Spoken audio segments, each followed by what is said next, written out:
Hello, I am Stephanie Joy, the attorney at All Things Social Security and Joy Disability Law. Your video is about to start. I just wanted to remind you that if you click the join button below, you can learn more about the memberships offered at a very affordable price that can give you a little more direct attorney answers to your questions. Have a great day and enjoy the video.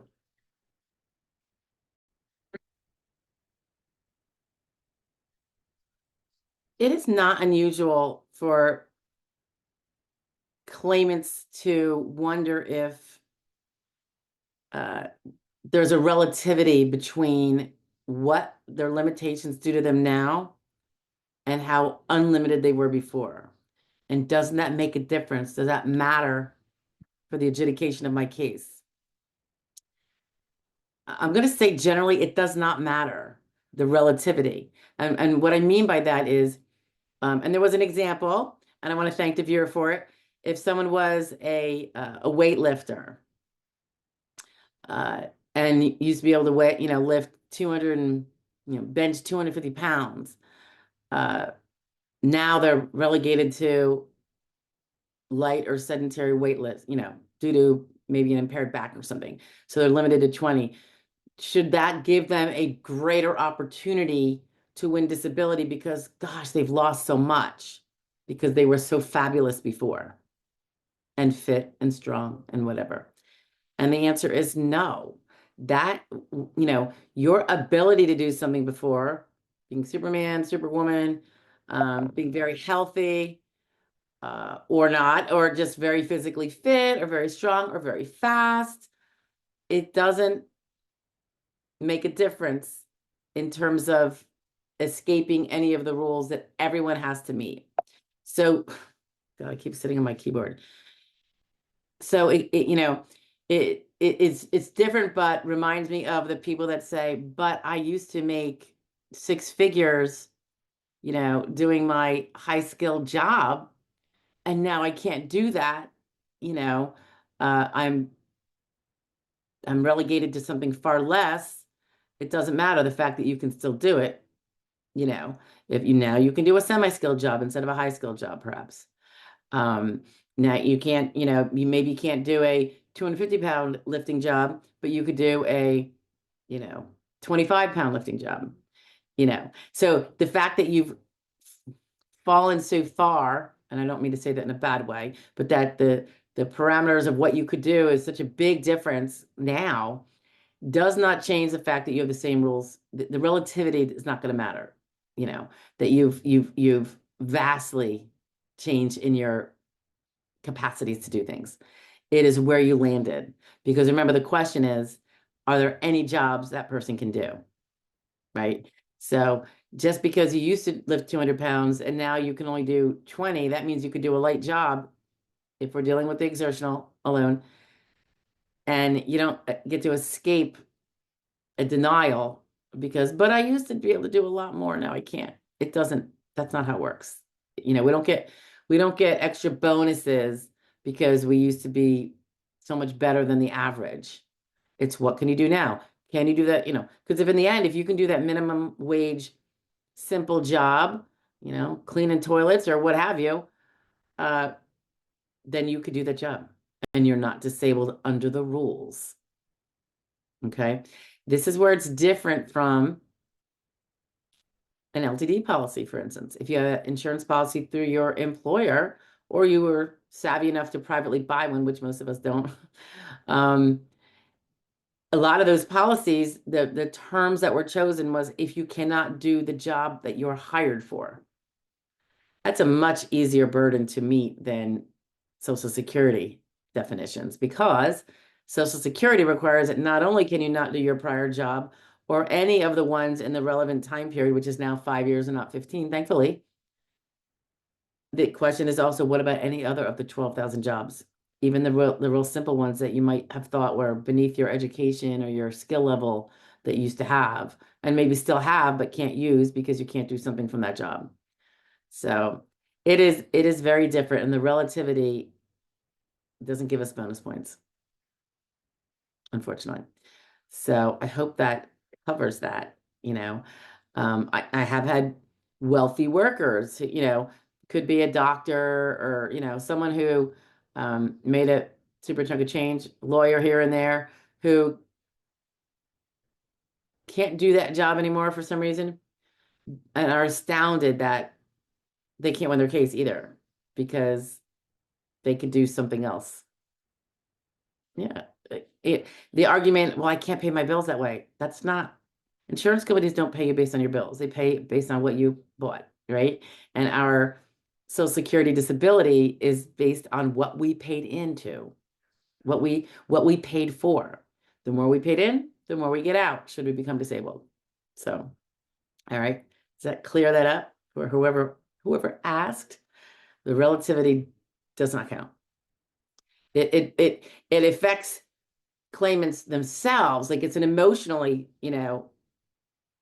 riveting aspect when someone thinks about what they used to be able to do and what they are no longer able to do and what little they can do now because of the disabling impairments. But it's got to be all the way to there are no jobs I can do, either flat out because of exertional and or mental, or if we're over 50 with some of those little grid rules, applying on top of what we can prove that we need to prove. That's all it is. Yeah. So we all have to get to the same place. It's not well, I came 3 miles, therefore he came 3 miles and he can, he won. Why shouldn't I? Because you're not at the bottom of capacity. You still got all that stuff left, So I don't know if the analogy or description is working for you, but anyway, I'll talk to you later. Bye.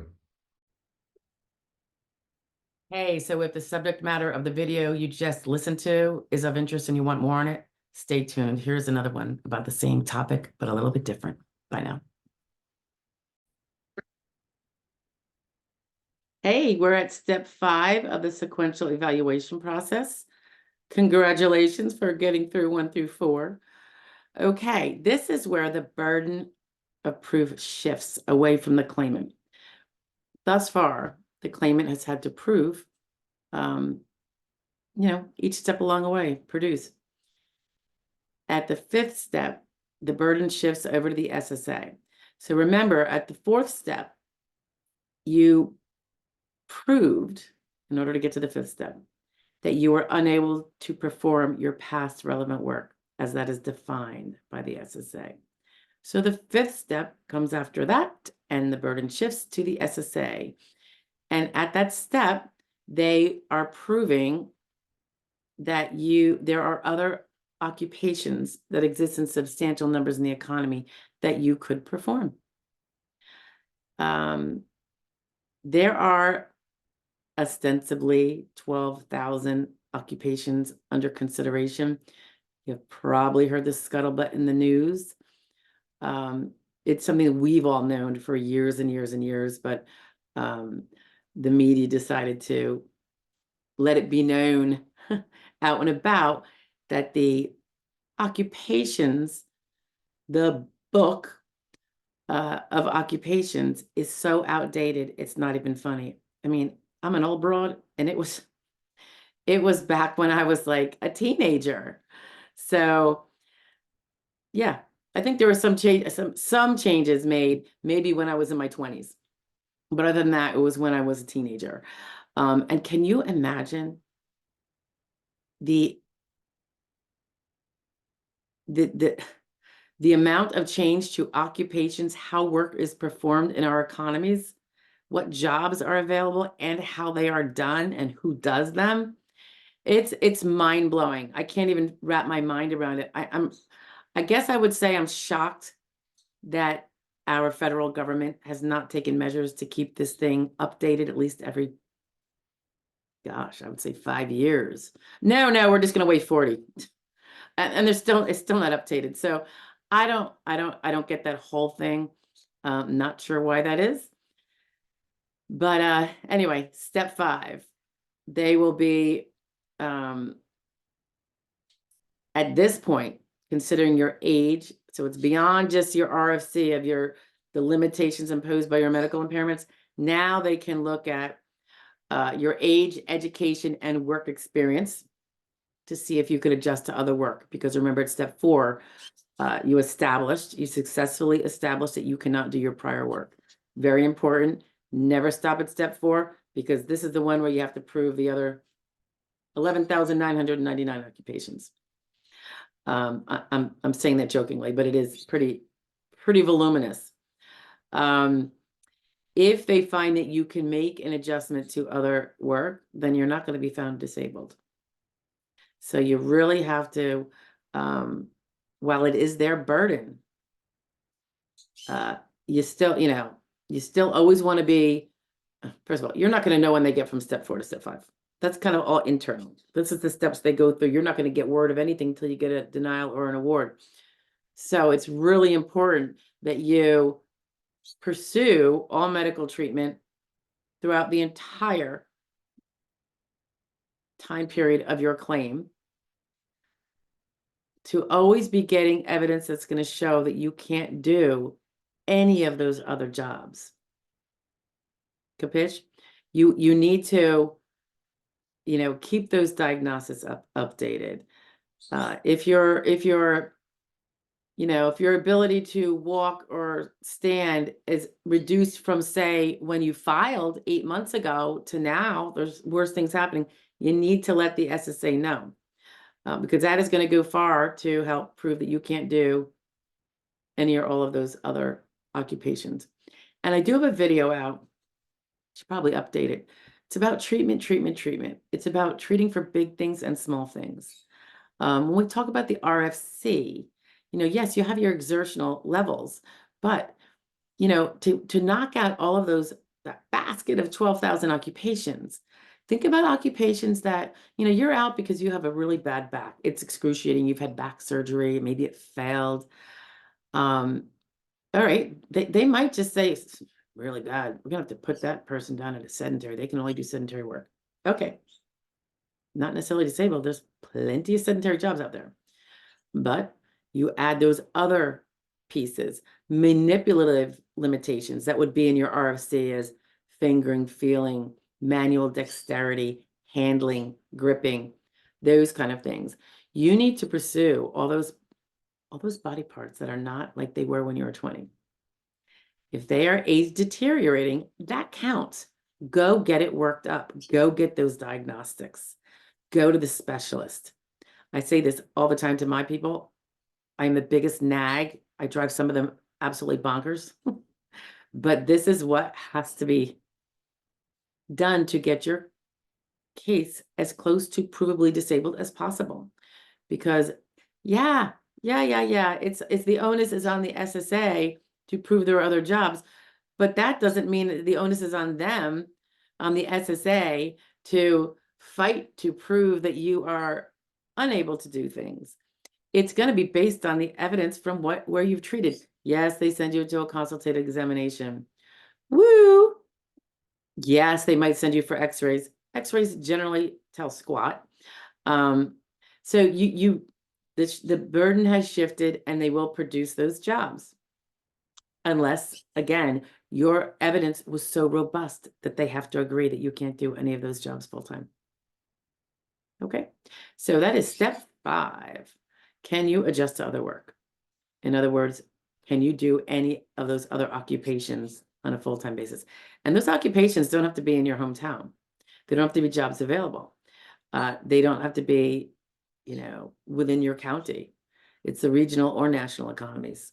So long as they exist in substantial numbers, which is an ill-defined term, that's what they're going to be looking at. So you need to stay on top of it, regardless of what stage you think you might be at, and you're not going to know anyway. So you have to always be balls to the wall with your treatment and your diagnostics and your medical compliance. I know it's a pain. I know it's annoying. I just had a discussion and then a video on the fact that we have to sometimes go to doctors for treatment and follow-up for a condition they cannot even help us with, to develop the evidence to show how bad it is. We have to do in other areas of life too, but that's certainly one of them. So it's just the way evidence is built, and not just in the SSD world or the SSI world. So you're not alone in this field, but I know it's extremely inconvenient. and sometimes expensive. And that can be really prohibitory if you don't have the funds, but that's another reason to always be pushing to get whatever health insurance you can get. Okay, my little tidbit on the end there is over. I'll let you guys go. That was step 5 of the sequential evaluation process. And you can find steps 1 through 4 under the playlist called sequential evaluation process. Chat with you later. Bye, guys.